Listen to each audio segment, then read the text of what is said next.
महाभारत के 9 ऐसे श्राप जिन्होंने पलट दिया पूरा इतिहास। क्या आप जानते हैं क्या था वो 9 श्राप? महाभारत में वरदानों के साथ साथ श्रापों ने भी भविष्य की घटनाओं को संचालित किया, जिन्होंने कहानी को कई मोड़ दिए थे।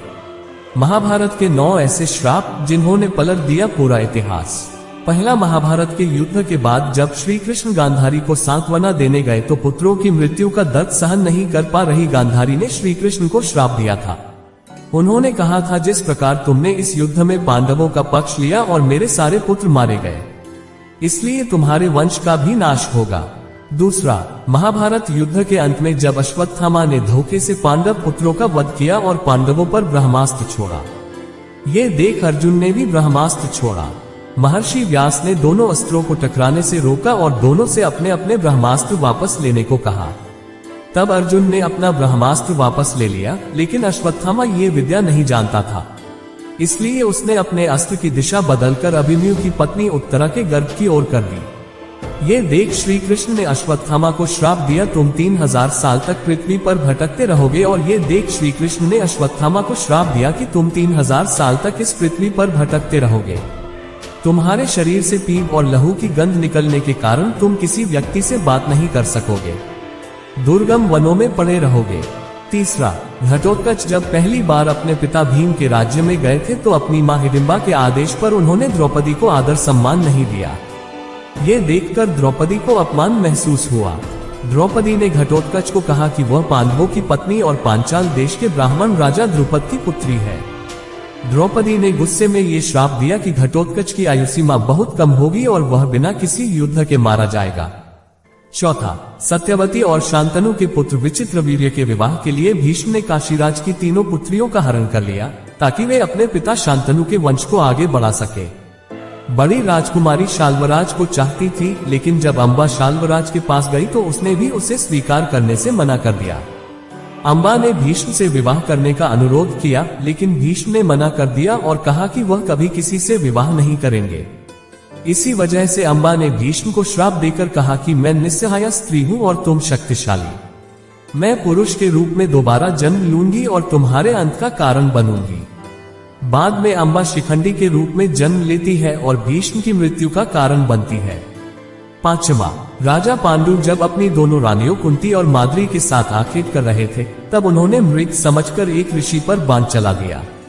उस समय ऋषि अपनी पत्नी के साथ सहवास कर रहे थे, इसलिए उन्होंने पांडु को श्राप दिया कि जिस अवस्था में उनकी मृत्यु हो रही है, वैसे ही जब भी पांडु अपनी पत्नियों के साथ सहवासरत होंगे तो उनकी भी मृत्यु हो जाएगी।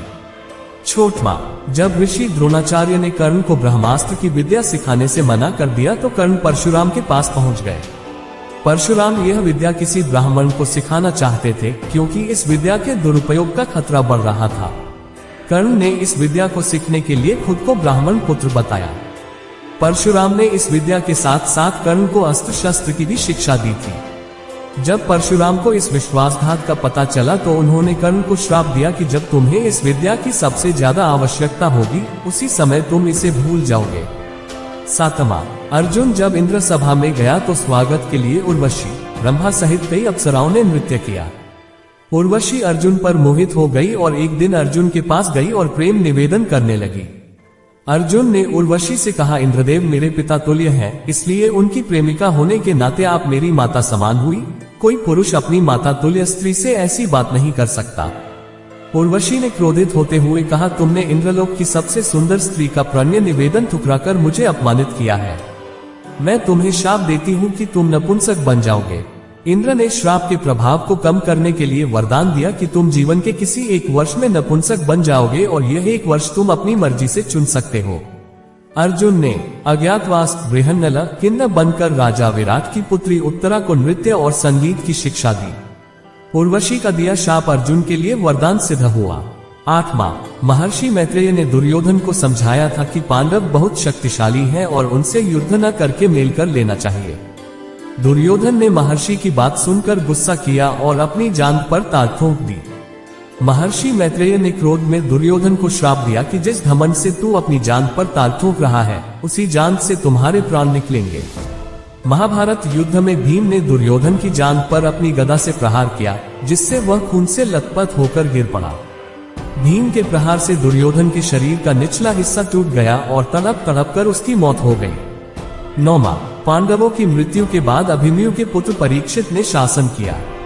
एक बार राजा परीक्षित शिकार के लिए बहुत दूर निकल गए। तब उन्हें शमीक ऋषि ध्यान में लीन दिखाई दिए। राजा ने उनसे बात करने की कोशिश की लेकिन उन्होंने कोई जवाब नहीं दिया। राजा ने क्रोध में आकर ऋषि के गले में मरा हुआ सांप डाल दिया। जब श्रृंगी ऋषि को इस बात का पता चला तो उन्हें बहुत गुस्सा आया। उन्होंने राजा परीक्षित को श्राप दिया कि आज से 7वें दिन तक शकनाग तुम्हें दंश लेगा। प्रिय मित्रों, ये था महाभारत के 9 ऐसे श्राप जिन्होंने पलट दिया पूरा इतिहास। अगर आपको वीडियो पसंद आए तो कृपया मेरे चैनल को सब्सक्राइब करें। मैं आप सभी से हृदयपूर्वक अनुरोध करता हूँ।